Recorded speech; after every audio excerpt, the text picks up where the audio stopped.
किताब होगी। सबसे ऊंचा वेद वो है ऋग्वेद, जिसे इल्हामी किताब का नाम दिया गया है। वो भगवान की तरफ से है, खुदा की तरफ से है, ईश्वर की तरफ से है। और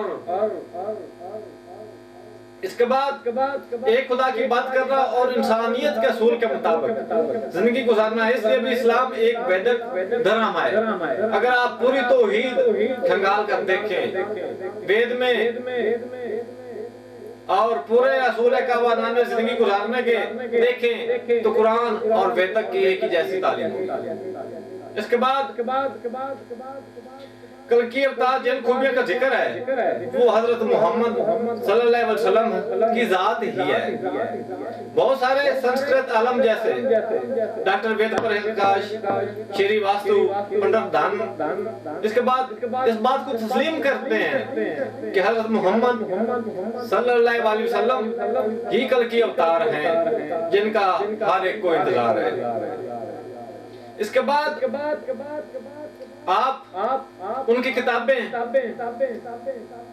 उठाएं, देखें वो मुसलमान नहीं है, हिंदू मजहब से ताल्लुक रखते हैं। आप किताबें उठाएं डॉक्टर वेद प्रकाश की कल की अवतार एंड हजरत मोहम्मद सल्लल्लाहु अलैहि वसल्लम। ये किताब हिंदुस्तान में तकरीबन हर बुक स्टोर पे ऊपर आपको मिल जाएगी। इसके बाद निराशना एंड अंतम रेशी आखिरी नबी कल की अवतार, ये किताब भी डॉक्टर वेद प्रकाश की है। इसके बाद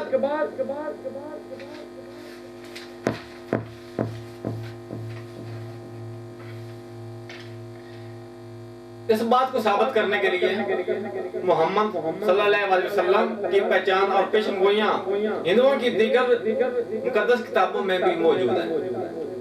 हम हिंदू धर्म की मुकद्दस किताबों से ऐसे हवाले देते हैं जिनमें हुजूर नबी करीम सल्लल्लाहु अलैहि वसल्लम का नाम लेकर पेशेनगोइयां की गई। बहुत सी अबरान में लिखा है एक और मुल्क में एक पैगंबर आएंगे और इनके साथी सहाबा कहलाएंगे। इनका नाम मोहम्मद होगा और वो एक रेगिस्तानी मुल्क में ज़ाहिर होंगे। अरब खंगा कर देखें, आज से तकरीबन 200-300 साल पहले का ये इसके इलाका देखें, ये मुकम्मल रेगिस्तान में डूबा हुआ था। ये बहुत सी अबरान खंड नंबर 3 अध्याय 3 श्लोक नंबर 5 में इस बात को बयान किया गया है। मैं दोबारा आपको ये बात समझा देता हूँ, हवाला भी दोबारा देता हूँ। खंड नंबर 3 अध्याय 3 श्लोक नंबर 5 में ये बात मौजूद है कि कुरान में लिखा है एक और मुल्क में एक पैगंबर आएंगे और इनके साथी सहाबा होंगे। इनका नाम मोहम्मद होगा सल्लल्लाहु अलैहि वसल्लम और एक रेगिस्तानी मुल्क में ये ज़ाहिर होंगे। इसके बाद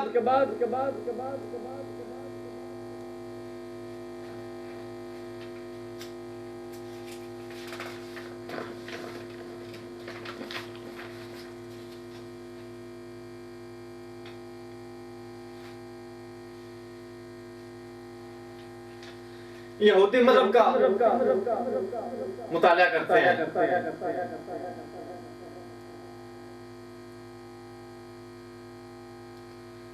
मुकद्दस वेद पहले इस बात को मुकम्मल बयान कर लूं, तकरीबन 4000 साल पुराने हैं। 4000 तकरीबन ये दौर इब्राहिम अलैहिस्सलाम का दौर बनता है। लेकिन ये एक अंदाजा लगाया जाता है। कोई कहता है 5000 साल पुराने और कोई कहते हैं कि ये 5 अरब साल पुराने हैं वेद। वेदों के बाद जो मुकद्दस किताबें आई इनमें हज़रत मोहम्मद सल्लल्लाहु अलैहि वसल्लम की पेशेनगोइयां मौजूद हैं और वो सामी मज़ाहिब कहलाते हैं। हिंदू मत, बुद्ध मत, चीन मत, ये गैर सामी मज़हब है। और जो सामी मज़हब है उनमें यहूदियत और ईसाईयत और इस्लाम, ये तीनों मज़हब सामी मज़हब है। इसके बाद हम देखते हैं तो राहत के हवाले से नबी सल्लल्लाहु अलैहि वसल्लम किया पेशन कोई नहीं की। अल्लाह ताला फरमाता है कि मैं एक पैगंबर भेजूंगा। ये बात ओल्ड टेस्टामेंट में है, बाब 18 में। मैं एक पैगंबर भेजूंगा जो तुम्हारे भाइयों में से मूसा अलैहिस्सलाम की तरह होगा, और वो अपने अल्फाज इसके मुंह में रखूंगा और वो मेरे हुक्म से लोगों को खिताब करेगा। अल्लाह ताला खिताब फरमा रहा है, इरशाद फरमा रहा है, मैं अपना एक पैगंबर भेजूंगा, पैगाम पहुंचाने वाला, जो तुम्हारे भाइयों में से मूसा अलैहिस्सलाम की तरह होगा, और मैं अपने अल्फाज इसके मुंह में रखूंगा और वो मेरे हुक्म से लोगों से खिताब करेगा।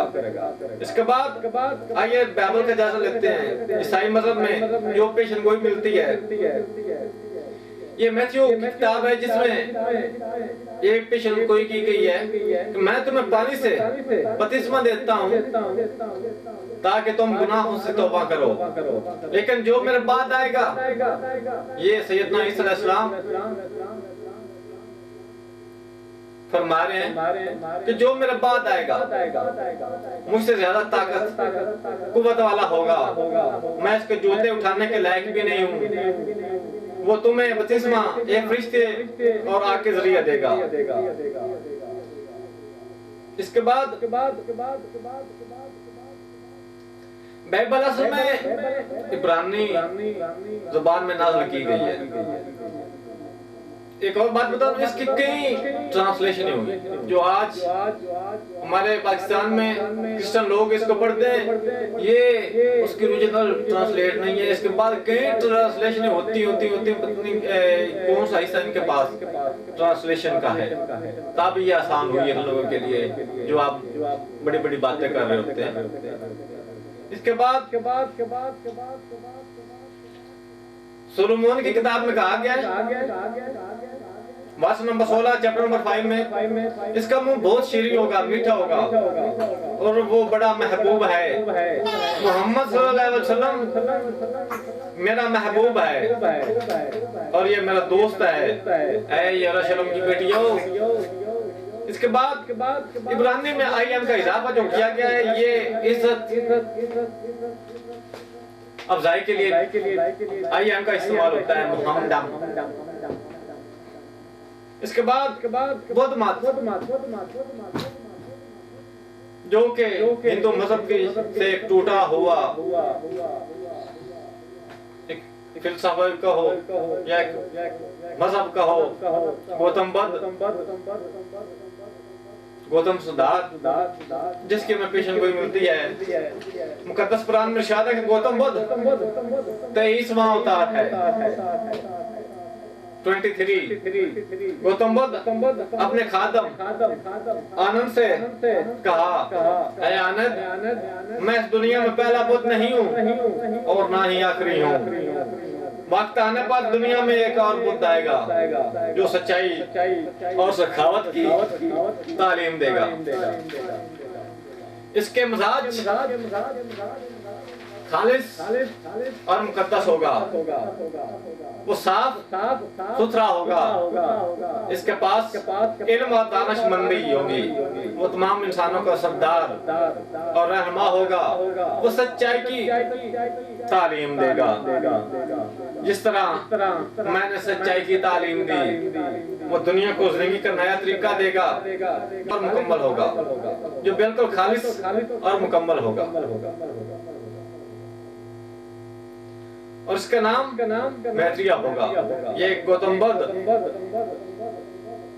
की पेशन गोई है।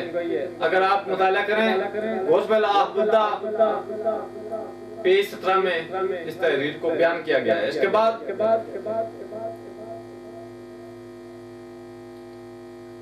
इन तमाम बातों के बताने का मकसद ये है कि अगर हम किसी बैरूनी मुल्क जाएं जहाँ हर शख्स हमारे लिए नया और अजनबी हो, और अगर हमें पता चले कि ये हमारे मुल्क का है, हमारे वतन का है,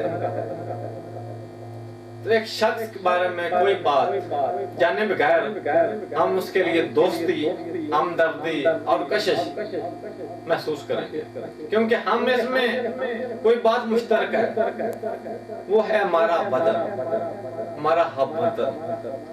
किसी बात के मुश्तरक होने का एहसास दो अजनबियों के दरमियान का फासला कम करता है। यही बात इस वक्त भी होगी जब हमको पता चलेगा कि हमारे और दूसरे के बज़म में कोई बात मुश्तरक है। हम जानते हैं कि कल की अवतार या राशन जिनका तलक हिंदू धर्म से है और वो हजरत मोहम्मद सल्लल्लाहु अलैहि वसल्लम जिनका तलक मुसलमानों से है, दरअसल एक ही शख्सियत का नाम है। ये मुश्तरक के साथ हिंदुओं और मुसलमानों में नफरत और फासले कम करेगा। यही बात हम सबसे कहते हैं, तमाम भाइयों से और हिंदू भाइयों से भी, कि मोहम्मद सल्लल्लाहु अलैहि वसल्लम जो 1450 साल पहले सरजमीन अरब और मक्का शहर में पैदा होने वाली शख्सियत कोई और नहीं, वही कल की अवतार। हम आपको दावत देते हैं सच्चाई की। क्या है?